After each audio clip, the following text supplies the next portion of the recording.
Hello students, welcome in our English YouTube channel. Today we are going to learn 2.2 Indian Weavers.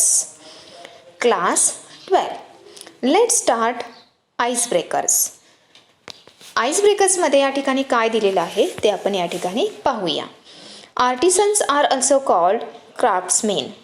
They are creators of diverse goods and use their hands to create unique, functional and also decorative items using traditional techniques. Now complete the web given below. तर या ॲक्टिव्हिटीमध्ये नेमकं काय सांगितलेलं आहे ते आपण या ठिकाणी पाहूया.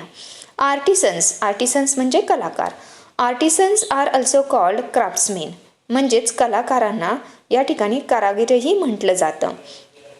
दे are creators of diverse goods. ते काय करत असतात तर वेगवेगळ्या वैविध्यपूर्ण वस्तूंची निर्मिती करत असतात आणि अशा वैविध्यपूर्ण वस्तूंची निर्मिती करत असताना ते आपल्या हाताचा उपयोग करतात. म्हणजेच थोडक्यात हातापासून त्या वेगवेगळ्या गोष्टी करत असतात आणि त्या अतिशय अद्वितीय म्हणजेच युनिक, कार्यात्मक सजावटीच्या वस्तू पारंपरिक तंत्रज्ञानाचा वापर करून करत असतात. ठीक आहे. तर अशा पद्धतीने कोणकोणत्या या गोष्टी ते तयार करत असतात, वस्तू तयार करत असतात, तर ही अशी डिफरंट टाईप्स ऑफ आर्टिसन्स या ठिकाणी तुम्हाला विचारलेलं आहे. म्हणजेच या ठिकाणी तुम्हाला जे कारागीर आहेत त्याबद्दल माहिती विचारलेली आहे.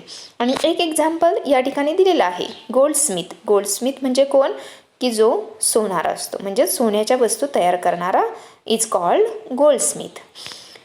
ब्लॅकस्मिथ. ओके. ब्लॅकस्मिथ म्हणजे कोण, लोहार. गनस्मिथ. गनस्मिथ म्हणजे काय, बंदुका तयार करणारा. Then Potter. पॉटर की जो मातीची भांडी तयार करत असतो. Ceramist. Stone mason. Okay. Stone mason म्हणजे कोण तर या ठिकाणी जी दगडी काम असतं, दगडाच्या पासून वेगवेगळ्या प्रकारचे काय केले जातात, बांधकाम वगैरे केली जातात, तर त्याला कोण म्हटलं जातं या ठिकाणी, स्टोन मेसन. ठीक आहे, म्हणजेच गवंडी. त्यानंतर अजूनही या ठिकाणी डिफरंट टाईप्स ऑफ आर्टिसन्स म्हणजे जे कारागीर्स आहेत ते आपल्याला या ठिकाणी पाहता येतील. त्यामध्ये आपल्याला सांगता येईल शू मेकर म्हणजेच कोण, चप्पल, बूट वगैरे तयार करणारा. टेलर, कपडे शिवणारा. वूड वर्कर म्हणजेच वेगवेगळ्या प्रकारच्या लाकडाच्या वस्तू तयार करणारा, त्याला काय म्हटलं जातं, वूड वर्कर. विव्हर, वेगवेगळ्या प्रकारचे या ठिकाणी कपडे विणणारा, त्याला विव्हर असे म्हणतात. बेकर. बेकर म्हणजे काय, वेगवेगळ्या या ठिकाणी कुकिंगमध्ये काय केलं जातं, वेगवेगळ्या गोष्टी बेक केल्या जातात. उदाहरणार्थ केक बेकर, केक बनविणारा. तर असे हे या ठिकाणी वेगवेगळ्या प्रकारचे आर्टिसन्स आहेत, म्हणजेच कारागीर आहे. This is our first activity. Now let see the second one activity.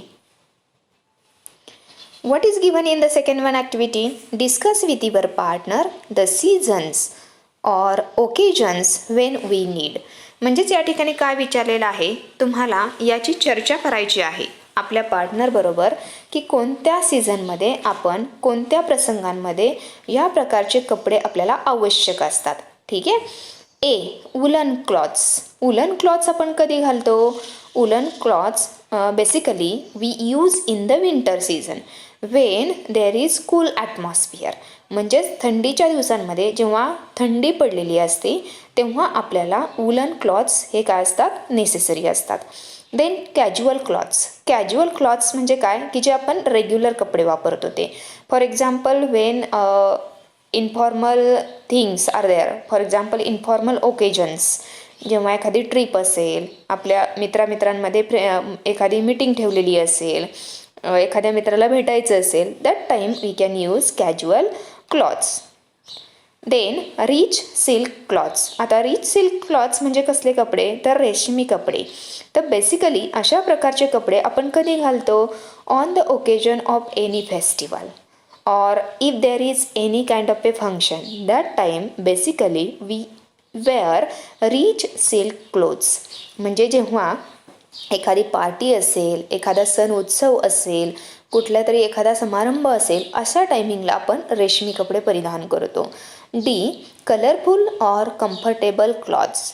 आता कलरफुल म्हणजे रंगीबेरंगी, कम्फर्टेबल, अतिशय आल्हाददायक असे वाटणारे जे कपडे असतात तर ते बेसिकली आपण आपल्या डे टू डे लाईफमध्ये वापरत असतो. आपल्या दैनंदिन जीवनामध्ये अशा प्रकारचे कपडे आपण घालत असतो की जेणेकरून आपल्याला अतिशय कम्फर्टेबल फील होईल. कलरफुल म्हणजे वेगवेगळ्या प्रकारच्या कलरचे आपण कपडे या ठिकाणी घालत असतो. कधी तर व्हेरियस ओकेजन्स, वेगवेगळ्या प्रसंगांच्या वेळेला आपण असे हे रंगीबेरंगी कपडे वापरत असतो. Now let's see the next one activity. Let's play a game. What is this? This is a game. हा एक प्रकारचा गेम आहे. The teacher will ask the student some questions. काय करेल तुमचे टीचर? तुम्हाला काही क्वेश्चन्स या ठिकाणी विचारेल. Students will understand that there are some exceptions to the general rules. Let's start here. आता या ठिकाणी बेसिकली काहीतरी या ठिकाणी एक्सेप्शन आहे ते आपल्याला या ठिकाणी शोधायचं आहे आणि ते काय आहे ते आपल्याला लर्नही करायचं आहे. So let's start the game. One is done for you. एक तुम्हाला करून दिलेला आहे. One who views is a viewer. जो कपडे विणतो, वेगवेगळ्या प्रकारचे कपडे विणण्याचं काम करतो त्याला काय म्हणतात? तर विवर म्हणतात. One who plays a game is called gamer. जो काय करत असतो? One who plays a game. जो एखादी गेम खेळत असतो म्हणजे थोडक्यात तर त्याला काय म्हणतात? Gamer. One who sings is a singer. जो गाणं म्हणत असतो त्याला आपण सिंगर असे म्हणतो. One who dances is called dancer. जो वेगवेगळ्या प्रकारची नृत्य करत असतो म्हणजे डान्स करत असतो त्याला डान्सर असं म्हणतात. One who teaches is a teacher. जो शिकविण्याचं कार्य करतो, अध्यापनाचं कार्य करतो त्याला काय म्हणतात? तर टीचर असं म्हणतात. ठीक आहे. And last one activity. Please pay attention here. One who cooks is a cooker. No, it's not cooker. It is called a cook. Okay. Last activity is the exception. We have seen here the 5 activities, correct, in that. तर त्याच्यामध्ये काय केलेलं आहे? प्रत्येक ह्याला आपण काय केलेलं आहे? त्या शब्दाला ER लावलेला आहे. But the last one who cooks is not called the cooker but it is called what? Cook. काय आहे लास्ट ॲक्टिव्हिटी? जो स्वयंपाक करत असतो त्याला कुक म्हणतात, कुकर नाही. This is the exception. Did you like the game? I hope. Now let's see the next activity. We have often seen the picture of Gandhiji spinning on his charkha. Discuss the reasons behind this. One has been given for you.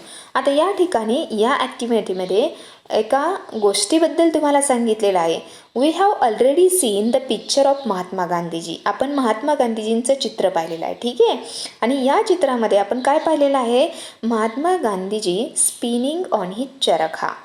Mahatma Gandhiji आपल्या चरख्यावरती सूत काततानाचं जे काही चित्र आहे ते आपण सर्वांनी अगदी लहान असल्यापासून पाहिलेलं आहे. अगदी आपण 1ली ते 4थीच्या पुस्तकांमध्ये सुद्धा आपल्याला इतिहासामध्ये आपण हे पाहिलेलं आहे. ठीक आहे. 4थीच्या पुस्तकामध्ये.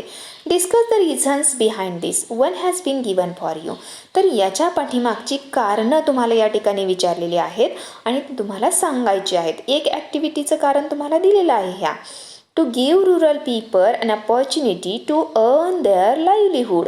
जे काही रुरल भागामधली लोक आहेत तर त्यांना कशाची संधी उपलब्ध करून देणे? To earn their livelihood.